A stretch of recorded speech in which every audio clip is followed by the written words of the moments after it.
ئەمە کۆبوونەوەیتەوە بۆ پشتگیریکردنی کوردانی ڕۆژهەڵات کە ئەوانیش هاوخوێن و هاونیشتمانی ئێمەن. کورد دیارەکراوە بە 4 پارچەوە، بەڵام لە ڕاستای یەک پارچەیە. پێویستە هەمومان پشتگیریان بین، بەجێیان نێڵین. ئەوان ئێستا پێویستیان بە دەنگ و ڕەنگی ئێمەیە. پێویستە بە تەنان دانانی هاشتاگێ بێ، بە کۆبوونەوەیەکی ئاوا کەم بێ، ئێمە پشتگیریان بین. ئەوان بەوەش دڵخۆشە بن، بەوەش ئەوەی کە گروتینیان تێکەوێ. بەڕاستی زۆر بەداخەوە کە ئێستا زۆربەیان پشتیان تێکردوون کە ناتوان تەنان بە چۆنڵی یارمەتیکی کەمیان بن. ئەو زۆر عزیزی ئێمە ئەیە بە تایبەتی کە هەمومان وەکو یەک سێرەکەن ئەوان ئێستا.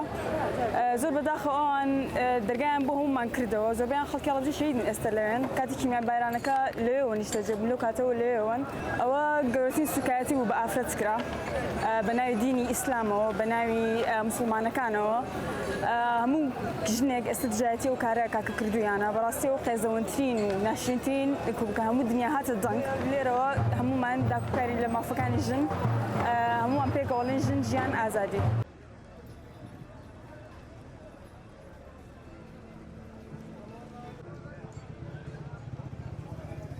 دوایەوەی ژینامینی لەلایەن پۆلیسی ئەخلاقی ڕژێمی جمهوری بە ناو ئیسلامی ئێرانەوە تیرۆرکرا، خەڵکی ئازادیخوازی ئێران بە هەموو نەتەوە جیاوازەکانەوە لەژێر دروشمی ژن، ژیان، ئازادی ڕژانە سەر شەقامەکان و دژ بە کۆماری بەناو جمهوری ئیسلامی ئێران وەستانەوە.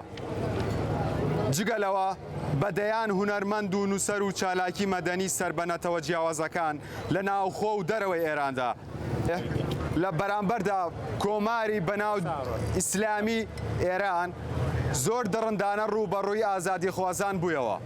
بە جۆرێک لە ماوەی 8 ڕۆژی ڕابردوودا دەیان کەس و ڕۆڵەی کورد و گەلانی ئێرانی شەهید کردوون. بۆیە ئێمە لە ڕوانگەی هەستکردن بە بەرپرسیارەتی وەک هەڵوێستێکی ئینسانی و نیشتیمانی دژ بەستەم و فاشیزم و تیرۆر دەوەستینەوە کە لە بەرامبەر گەلی کورد و گەلانی دیکەی ئێراندا دەکرێت. بۆیە داواکارین لە خەڵکی ئازادیخوازی کوردستان بە هەموو ڕەنگ و ئایدیا جیاوازەکانەوە لە هەر شوێنێکی ئەم دنیاەدا بێت دژ بە فاشیزم و تیرۆر بوەستێتەوە. وەک هێمنی شاعیر ئەڵێت، شیوەنی من شیوەنی ئینسانیە، بانگی ئازادی و گوڕووی یەکسانیە. بۆ ڕۆژهەڵاتی کوردستان، هەڵەبجەی شەهید، بژی شۆڕشی کورد و گەلانی ئێران.